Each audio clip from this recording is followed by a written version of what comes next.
મહાપ્રભુજીની 56મી બેઠક નવાનગરની બેઠક। શ્રી મહાપ્રભુજી નવાનગરની બેઠકમાં નાગમતી નદીના તટ પર પધાર્યા। ત્યાં એક રમણીય સ્થળ જોઈને છોકર નીચે આપ બિરાજ્યા। મહાપ્રભુજીએ ત્યાં ભાગવતનો પાઠ કર્યો હતો। જે સમયે ત્યાંના રાજા જામંત માચીએ તેમને સાત દંડવત પ્રણામ કરીને કહ્યું હતું કે મારા અહોભાગ્ય છે કે સાક્ષાત વેદ શાસ્ત્ર જેમનું નિરૂપણ કરે છે તેમના દર્શન મને થયા। તમારા દર્શનથી મારી બુદ્ધિ નિર્મળ થઈ ગઈ છે। કૃપા કરીને મને તમારા શરણે લો। રાજા જામવંત માછીએ મહાપ્રભુજીની આરતી કરી અને વારંવાર વિનંતી કરી કે અમે ઘણા કાળથી ભટકી રહ્યા છે।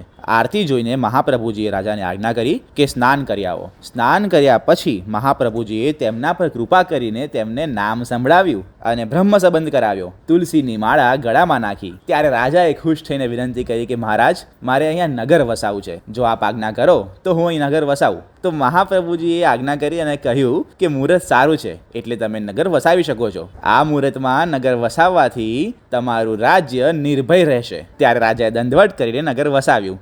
મહાપ્રભુજીના કહેલા મુહૂર્ત પર નગર વસાવવાથી નવાનગર આજ સુધી અહીંયા વસેલું છે। પછી આચાર્યજીએ પ્રસ્થાન કર્યું અને ખંભાલિયા તરફ પધાર્યા। તો આ સાથે જ યમુનાજીના સાનિધ્યમાં હસ્તરેખા જન્માક્ષર અને ફોટો દ્વારા જીવનની કોઈ પણ સમસ્યાના કાયમી સમાધાન માટે આજે જ વ્યાસજી મહારાજનો સંપર્ક કરો। સર્વ વૈષ્ણવને જય શ્રી કૃષ્ણ। પુષ્ટિ માર્ગીય અવશ્ય મળો।